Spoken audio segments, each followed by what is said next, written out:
Samuel Eto'o, avant d'être élu président de la Fédération camerounaise de football, était déjà accusé de pouvoir avoir un certain pouvoir et que parfois il avait une influence sur certaines sélections. En 2019, un lion indomptable avait fait des audios où il accusait ouvertement Samuel Eto'o, Petrus Boumal. Il jouait à Wal, une équipe de la Russie. Après sa non-sélection pour la CAN 2019 qui devait se tenir en Égypte, initialement programmée au Cameroun, puis avortée, eh bien, on avait découvert avec étonnement les déclarations de ce joueur qui accusait Samuel Eto'o d'avoir exercé de l'influence sur le sélectionneur qui était à l'époque Clarence Seedorf pour sa non-sélection. Mais quelques temps après, il était revenu sur ses propos, accusant plutôt Joël Palais qui lui aurait laissé un message vocal où il lui expliquait qu'on ne peut pas le sélectionner parce que sur les performances sportives, il n'était pas en niveau. Et puis il avait expliqué qu'après avoir écouté cet audio, il s'était emporté parce que lui, il savait que dans la liste de 23, il y avait des joueurs qui n'étaient pas à son niveau, mais qui avaient bénéficié de quelques petites faveurs. Il avait donc, d'une façon ou d'une autre, voulu laver Samuel Eto'o. Mais cependant, est-ce que Samuel Eto'o a agi derrière Rigobert Song? Est-ce que c'est Samuel Eto'o qui fait la sélection nationale du Cameroun? C'est là où, justement, aujourd'hui, il faut se poser des questions. Mais cependant, avant d'y arriver, je vais dire que dans l'histoire des Lions indomptables, aucun sélectionneur n'a jamais eu des mains libres. Aucun. Et ceux qui aujourd'hui peuvent douter, ils n'ont qu'à se rappeler à la Coupe du Monde de 2010, où justement il y avait eu beaucoup de problèmes, où on s'est rendu compte que en Afrique du Sud, où le Cameroun d'ailleurs avait été éliminé dès le premier tour, des discordances ou alors des divergences, autant pour moi, étaient apparues au niveau du vestiaire, au niveau de la carrière des Lions, où justement Samuel Eto'o était accusé, après avoir hérité du brassard qui lui avait été donné par Paul Le Guen, d'influencer ou de dicter la sélection. Résultat des courses, il a fallu que ce soit finalement le ministre des Sports, la présidence de la République, qui vienne à faire la sélection des Lions qui devait jouer le dernier match contre le Danemark. Ce n'était non plus Paul Le Guen. C'est pour vous dire que ça ne date pas d'aujourd'hui et que ça se poursuit. Mais quant à ce qui va m'intéresser, c'est que quelle est l'influence donc de Samuel Eto'o par rapport à cette décision? On se rend compte que Michael Ngata, tout comme, bien sûr, Choupo-Moting et aussi Zamboanguissa, n'étaient pas totalement les bienvenus au début, parce qu'on a vu le discours de Samuel Eto'o au Burundi. C'était un discours où pratiquement il disait que personne n'avait sa place assurée pour le Qatar.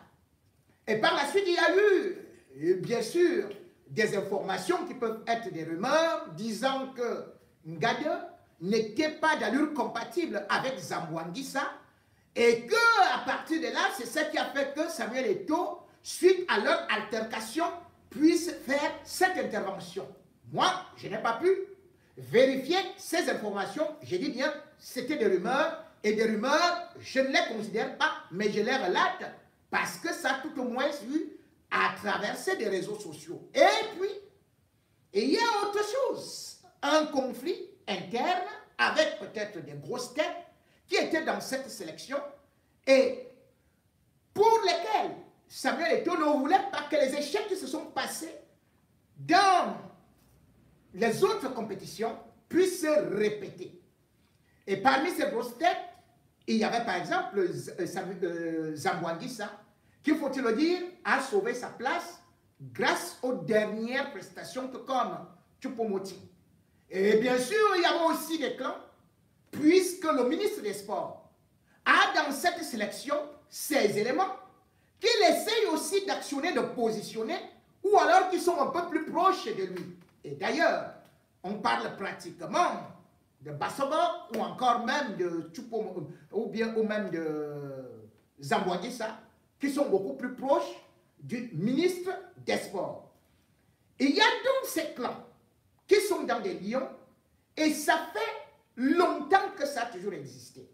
Mais cependant, avant de revenir sur ces clans, je voudrais d'abord démentir une information.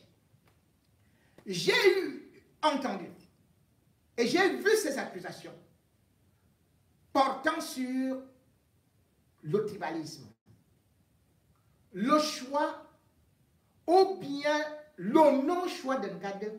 Je n'accepterai pas que ce soit qualifié d'un choix tribaliste. J'ai vu certains dire que parce que Rigobert Song était avec Samuel Eto'o, c'était déjà le clan des Bassa. Je peux vous dire, en tant que journaliste sportif, et à l'époque, j'ai dû intervenir parce que entre Rigobert Song et Samuel Eto'o, tous Bassa, ou même entre Samuel Eto'o et Alexandre Song, c'était pratiquement la guerre, une guerre fratricide. Et d'ailleurs, Samuel Eto'o, ou bien Rigobert Song, accusait Samuel Eto'o d'avoir tout fait pour qu'il soit évincé comme titulaire de la sélection. Et pourtant, ils sont des Bassa. Je voudrais aussi rappeler à certains qu'en 2018, eh bien, l'oncle de Eto'o s'était présenté comme candidat à l'élection présidentielle à la FECAFO. Présidence de la FECAFO. Quand on dit présidentielle au Cameroun, on voit seulement étudier. Celui-là, c'est un grand gardien de but, ou plutôt un grand international qui, tout le monde l'a connu et le connaît encore. Ben Joseph Antoine. Ben Joseph Antoine est bien sûr le frère de la maman de Samuel Eto'o. Mais Samuel Eto'o, au lieu de supporter son oncle, avait plutôt supporté Sédou Bonbon Dioya. Où était le tribalisme? Il n'y avait donc pas de tribalisme. Je ne peux pas donc accepter qu'on dise que c'est on n'a pas sélectionné Ngade pour le tribalisme. C'est archi faux. Et toi, c'est défaut. Mais il n'est pas tribaliste. Je ne peux pas l'accepter. Je ne peux pas l'admettre. J'ai aussi vu une information selon laquelle Nicolas Nkoulou a été sélectionné parce que sa sœur, sa femme, est la cousine de Samuel Eto'o. Là encore, c'est archi faux. La femme de Nicolas Nkoulou s'appelle Ngo Nati. Et on l'appelle généralement par le petit nom Déborah. Cette femme n'a aucune parenté avec Samuel Eto'o. J'ai dit aucune. J'ai dit aucune. Ngonati, sa mère est Bassa de Ndam.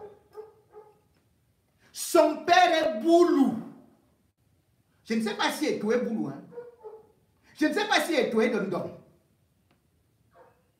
Quand vous lisez la biographie de Eto, il vous dit que il est né ou bien à Nobel, il a grandi à Bokada. Ngonati Deborah n'a jamais grandi, même en Bokada. Elle était à Etoile Métis, puisque sa mère a eu 2 filles. Et c'est à côté d'elle, dans le même quartier, qu'habitait plutôt un ancien joueur de Lyon, qui fut une grande vedette, aussi dans les Lions, Jean Macondo. Et Gonati Deborah va arriver en France, pas par Nkoulou, mais va arriver à 16 ans. Elle va se marier plutôt à un métis franco-camerounais du nom de Bourdon, dans un petit village quelque part au Cameroun. Quand elle arrive ici, elle ira plutôt à la Côte d'Azur. De la Côte d'Azur, elle part en Espagne. Et puis de l'Espagne, elle revient à la Côte d'Azur. À Nice, avant maintenant de faire des petits boulots.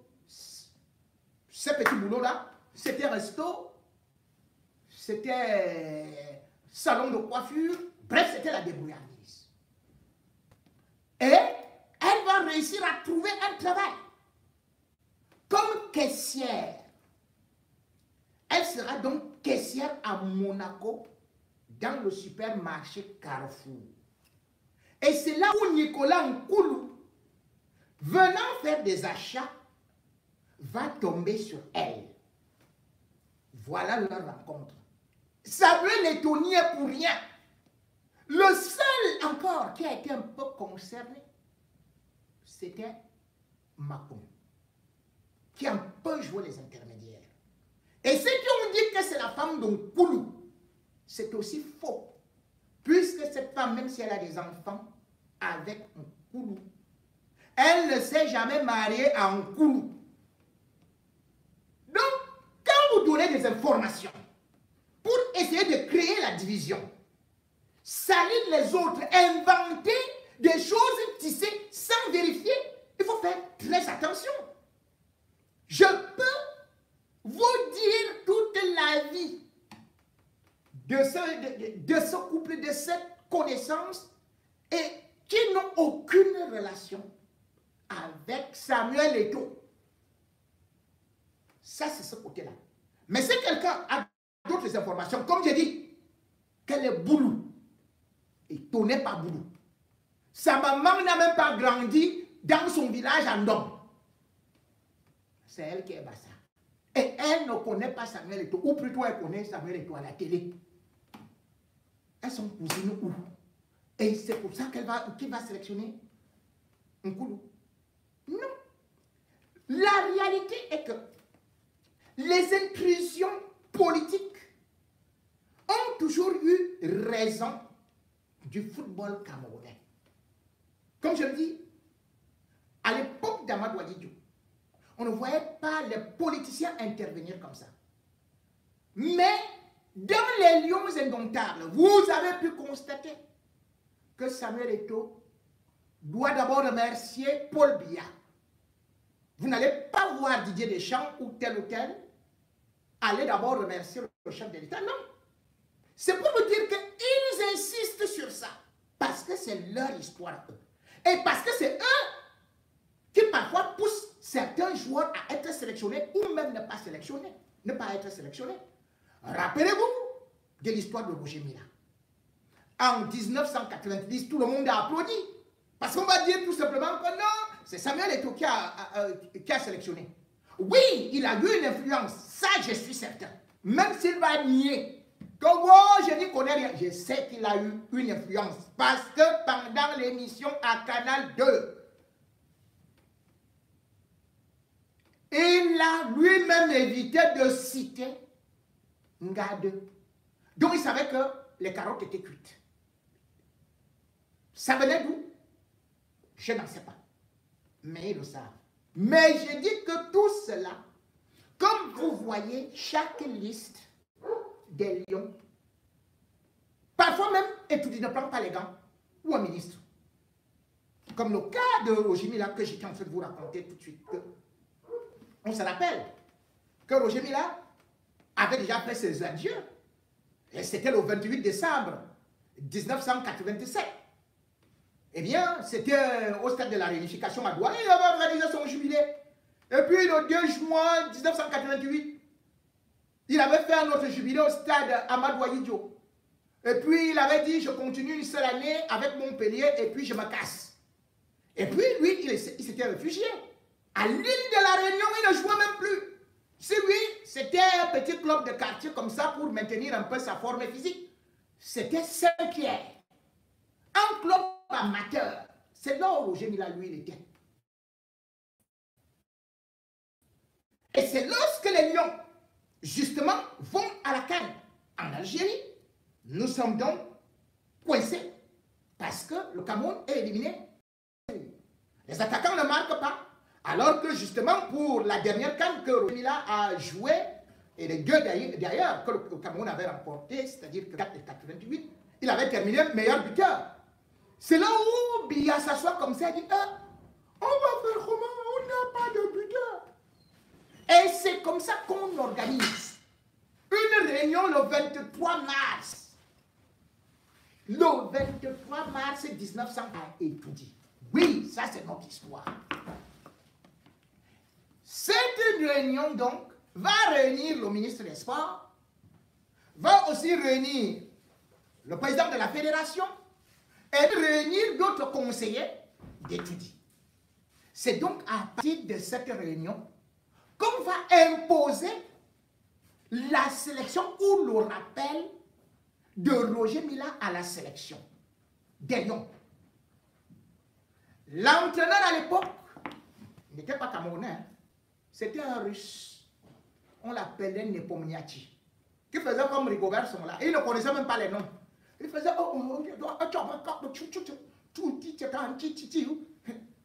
donc les joueurs ne comprenaient même pas ce qu'il voulait dire. Celui qui traduisait aussi, lui aussi, l'inventait sa part. Donc les joueurs jouaient comme ça. Et c'est comme ça que Roger Mila avait recommencé les entraînements. Il arrive, et d'ailleurs, vous vous souvenez, en 90, puisque le premier match, c'est quoi? C'était le 8 juin 1990, eh bien, c'est contre le champion du monde. Et bam, c'est Mambi qui saute à la 67e minute et marque le but. Le Cameroun gagne contre le champion du monde en titre de Maradona. Et d'ailleurs, on avait fini ce match-là à 9 contre 11. Et c'est pour ça que j'interpelle Rigobert Song. Parce qu'il connaît le rôle qu'avaient eu des gens comme Massing, qui d'ailleurs avait été expulsé avec un carton rouge, qui avait cisaillé Kanigia, qui partait droit au but. Donc, on ne peut pas oublier l'histoire. Et lorsqu'on voit justement que Roger Mila avait fait donc une bonne prestation, puisque au deuxième match, il avait marqué 2 buts, c'était contre la Roumanie, à la 86e, à la 76e, à la 86e minute, et puis un doublé encore contre la Colombie. Vous vous rappelez des images où il avait, où Higuita, le gardien, voulait le dribbler, et puis il prend la balle, il arrache la balle, il va marquer, et puis c'est là où il va danser le Makossa toujours au pied du poteau là. Roger Mila à cette époque, avec 38 ans. Et d'ailleurs, il va encore être sélectionné, puisque en 90, c'est là où le Cameroun réussit à aller, à être la première équipe à être qualifiée en 8e de finale, puis en quart de finale, où d'ailleurs on va rencontrer justement, voilà, c'était l'Angleterre, où justement Gary Lineker va nous crucifier.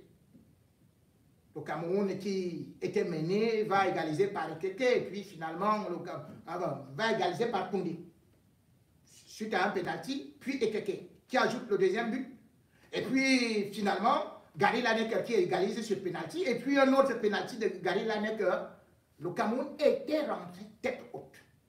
Tout le monde admirait appelait les Camerounais. Parce qu'on avait une défense de fer et parce qu'on avait un vrai fer de lance au niveau de l'attaque, qui était Roger Mila. Et ça, lorsque le Cameroun était rentré, eh bien, c'était la grande fête. Et d'ailleurs, c'était la première fois qu'une équipe africaine atteignait ce niveau. Avant que peut-être le Sénégal puisse aussi atteindre en 2002 ou encore même le Ghana en 2010. Voilà donc comment ces équipes ont eu à fonctionner. Et du coup, Biya a pris goût à sélectionner lui-même. C'est-à-dire que, même quel que soit le sélectionneur, Biya a dit, bon, attendez, apportez-moi la liste là. Après, il écoute ce que les gens disent. Hein. Ou bien, on lui dit, il prend des gens à gauche et à droite, après il dit, mettez tel, enlevez tel, et c'est la même chose que les ministres font également. Rappelez-vous de 2004. Ou même, reprenons d'ailleurs, un exemple terrible. C'était justement cette Coupe du Monde-là, en 90. Biya était amené là. Et parce que c'est qui devait être titulaire, c'était le gardien Thomas Nkono. Après, non, c'était Bel Joseph Antoine. Et après, Bel Joseph Antoine avait critiqué l'équipe des Lions, que la préparation n'avait pas été bien faite et tout et tout. À la veille du match, Biya a appelé l'entraîneur. Lui a dit que tu enlèves Bel et tu mets Nkono au goal. C'est Biya qui avait mis Nkono. Hein? C'est Biya qui avait enlevé Bel, qui à cette époque-là était aussi à un grand sommet. C'est vrai que Thomas Nkono c'était un très très grand gardien, mais c'est Biya qui avait sélectionné Bel, Nkono, et enlevé Bel. Même chose d'ailleurs, puisque Bel aussi, généralement il revendiquait, il faisait ceci et cela. Même chose avec Mboma, qui avait enlevé Mboma de l'équipe. C'est Bidou Mpa, Mini Pampam. En 2004. Bidou, parce que Mboma était en train de se plaindre, eh bien, que la préparation est mal faite, on avait sorti une liste noire. Et c'est cette liste noire-là que Bidoumpap avait eu à remettre au sélectionneur, que tu ne prends pas Mboma. Mboma. Et finalement, quand les Lions veulent déjà partir, les Camerounais ont commencé à pleurer. Que où est Mboma? Où est Mboma? Justement, comme la liste est venue là, Sangade. C'est là où Biya appelle son propre beau-frère, Bidoumpap Mini Pampam. Lui dit, c'est quoi que l'histoire là? Il faut rappeler Mboma. Et c'est comme ça que Mboma part à la CAN. D'ailleurs, je crois qu'il va finir meilleur buteur, même si le Cameroun est éliminé. C'est Biya qui l'avait sélectionné. Donc, lorsque vous regardez les problèmes du football du Cameroun, c'est que personne n'est jamais à sa place. Je veux tout simplement. Et ça, c'est là où j'interpelle Eto, qu'il n'était pas d'accord pour ces pratiques-là. Que le président intervienne, le président de la fédération, que les ministres interviennent, que le chef de l'État intervienne, que tel intervienne. Comment se peut-il aujourd'hui qu'on parle de son intervention? Eh bien, s'il a eu à intervenir, qu'il puisse donc maintenant véritablement intervenir par rapport à cette situation. Parce que, eh bien, s'il s'avère qu'il a fait des pressions pour qu'un gardien n'aille pas à la Coupe du Monde, c'est qu'il aura véritablement fait exactement comme les autres. Ce qu'il reprochait aux autres. Et ce que nous avons toujours dit, c'est ça qui fait la nullité du football camerounais. Tant que les gens ne sont pas à leur place, tant que les gens sont toujours là pour ne pas donner la possibilité aux autres, si Rigobert Song n'est pas capable, on n'avait qu'à nous dire qu'il ne peut rien. Et comme ça, on nous cherchait quelqu'un d'autre qui puisse au moins justifier ses choix. Et non, qu'on nous impose des listes où on ne comprend rien. Les Lions indomptables, qu'on soit président de fédération, qu'on soit président de la République, cette équipe n'appartient à personne. Ça appartient à nous tous, Camerounais. Nous tous devons avoir un regard approbateur ou critique. Parce qu'on ne va pas nous dire de supporter une équipe, d'être des patriotes, alors qu'ailleurs, c'est les autres qui sont en train de tirer des ficelles. Le football camerounais a connu beaucoup de malheurs, beaucoup d'inorganisation et aussi beaucoup d'amateurisme. Aujourd'hui, il faudrait que tout cela soit balayé et qu'on aille vers le professionnalisme. Mais tout au moins, il faut reconnaître une certaine chose à Samuel Eto'o, c'est que, au moins pour la première fois, on n'a pas vu les lions indomptables pleurer pour aller à la Coupe d'Afrique. Que dis-je? Pour aller au mondial, pour aller jouer des matchs amicaux. Oui, parce qu'à l'époque, même les matchs amicaux, rappelez-vous, à Marrakech, Samuel Eto'o était capitaine. Et vous vous souvenez, c'est à cette époque-là qu'il avait lui-même été suspendu parce qu'ils étaient en train de revendiquer leur prime. Et Samuel Eto'o n'était pas le seul à le faire. Puisque avant lui, on avait déjà vu les Ben Joseph Antoine en 92 revendiquer les primes avec ses collègues pour pouvoir aller en compétition.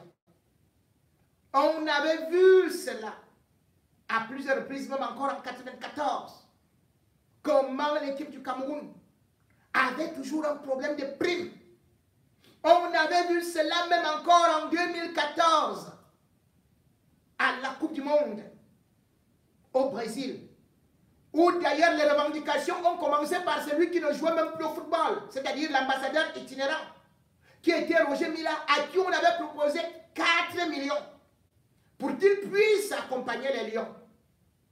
Il avait dit, je ne pars pas m'aligner pour attendre 4 millions. Et il a raison, parce que le ministre voulait qu'il aille se mettre à genoux. N'oublions pas que c'est aussi l'une des tâches que Samuel Eto'o porte, puisque certains l'ont accusé, et moi en premier, qu'il avait refusé de prendre le drapeau du Cameroun.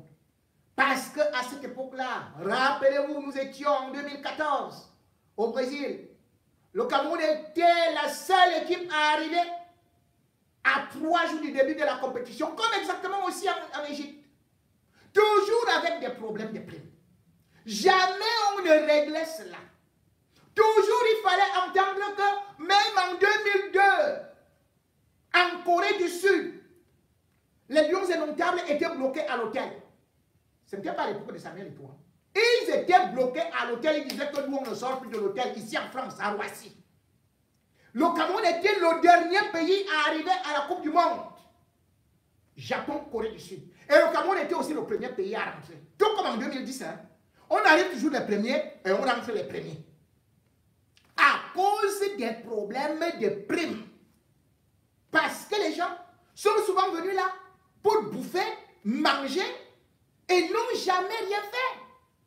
Mais tout au moins reconnaissons cela, puisque jeudi 10 novembre 2022, on va tout au moins reconnaître que pour la première fois, les Lions indomptables du Cameroun ont pris leur vol pour Abu Dhabi, pour aller préparer la Coupe du Monde, sans entendre qu'il y avait un problème de primes, sans entendre que le ministre a bouffé ceci, sans entendre que la mallette est entre 2 avions, sans entendre qu'on est en train de faire le coup de cœur et qu'on a détourné de l'argent.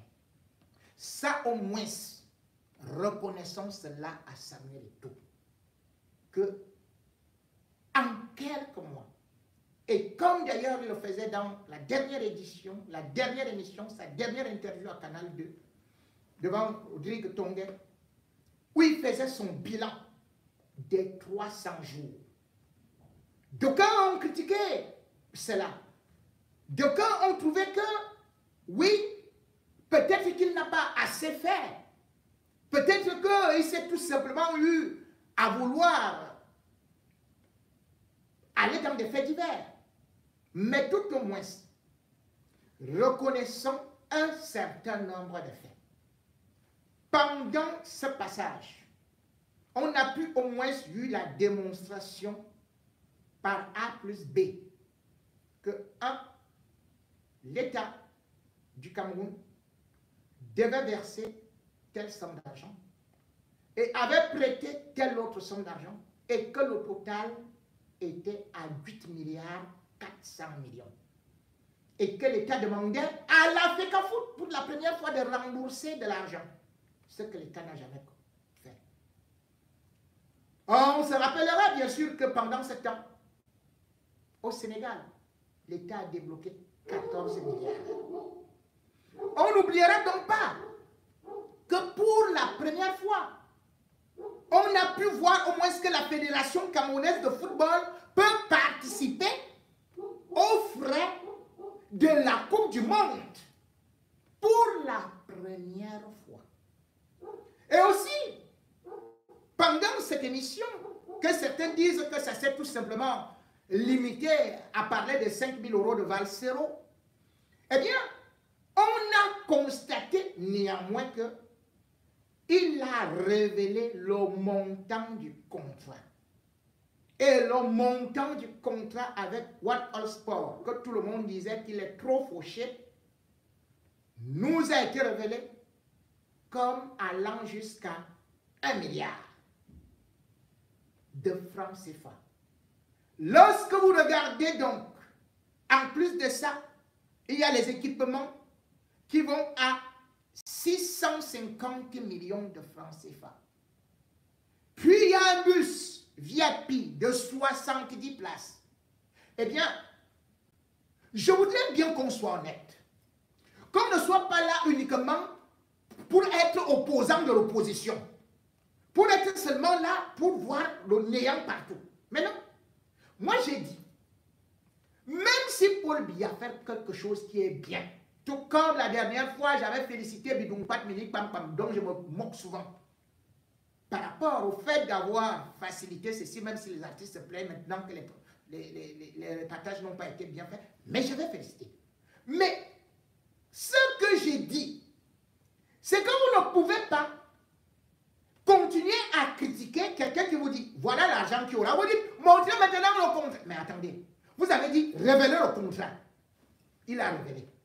Mais quelqu'un ne peut pas venir dire à la télé que le contrat c'est ceci, et vous allez imaginer qu'il ment. Puisque les joueurs qui vont à la Coupe du Monde ont aussi appris cela, ils vont revendiquer leur part. L'État a aussi entendu cela, va revendiquer sa part, et tout et tout. Donc Samuel Eto'o ne peut pas venir inventer quelque chose. Mais cependant, ce sont les mêmes qui étaient incapables de demander à Sédou Mbombo Njoya où va l'argent. Et avant lui, son père a été président de la Fédération camerounaise de football. Mais quand on voit les contrats du coq sportif, le coq sportif signe un contrat de 390 millions et puis ça se retrouve à 150 millions. Regardez donc 1 milliard. Comment on peut critiquer un contrat d'1 milliard et on défend le coq sportif pour un contrat de 150 millions et on dit qu'on est patriote? Mais moi je ne comprends pas.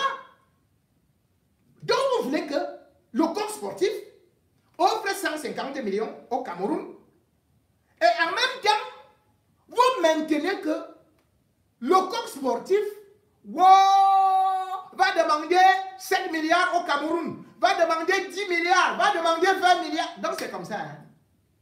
Donc c'est comme ça. Donc je me lève là. Je parle à la justice. Je dis seulement au juge.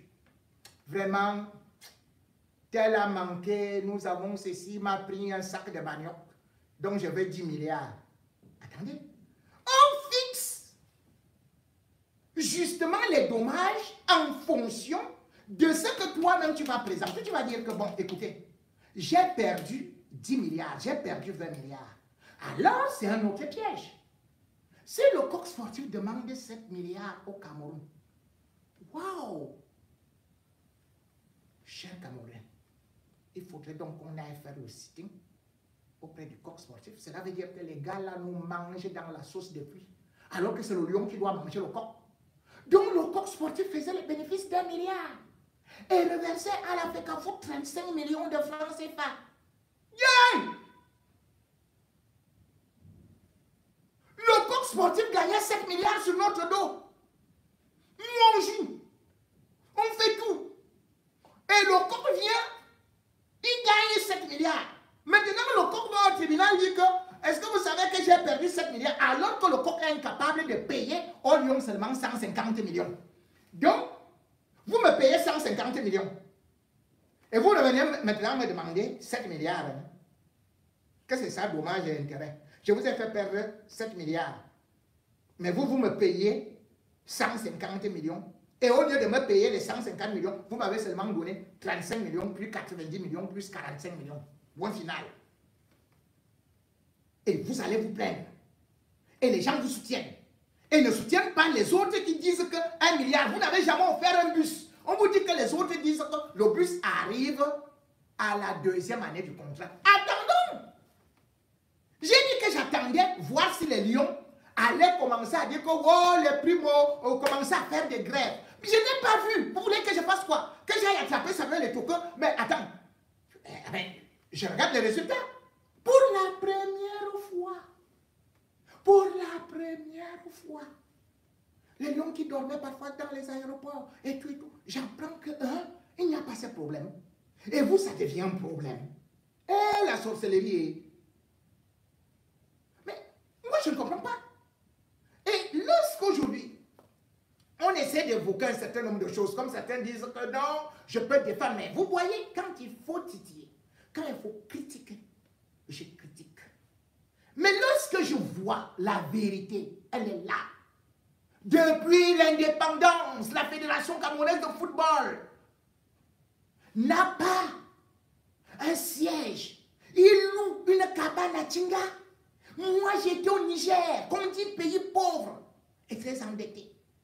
J'ai vu le centre, j'ai vu le siège, j'étais là-bas avec des collègues, j'étais là-bas avec Mboma, j'étais là-bas avec Mila, j'étais là-bas avec Ben Joseph Antoine. Nous avons visité les infrastructures de la Fédération nigérienne de football. On fermait la bouche. On a fermé la bouche.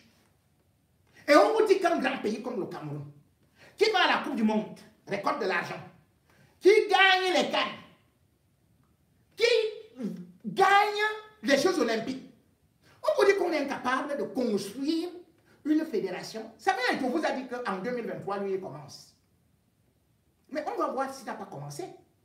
Mais les autres, ils prennent de l'argent à la FIFA. Ils prennent l'argent dans les caisses de l'État.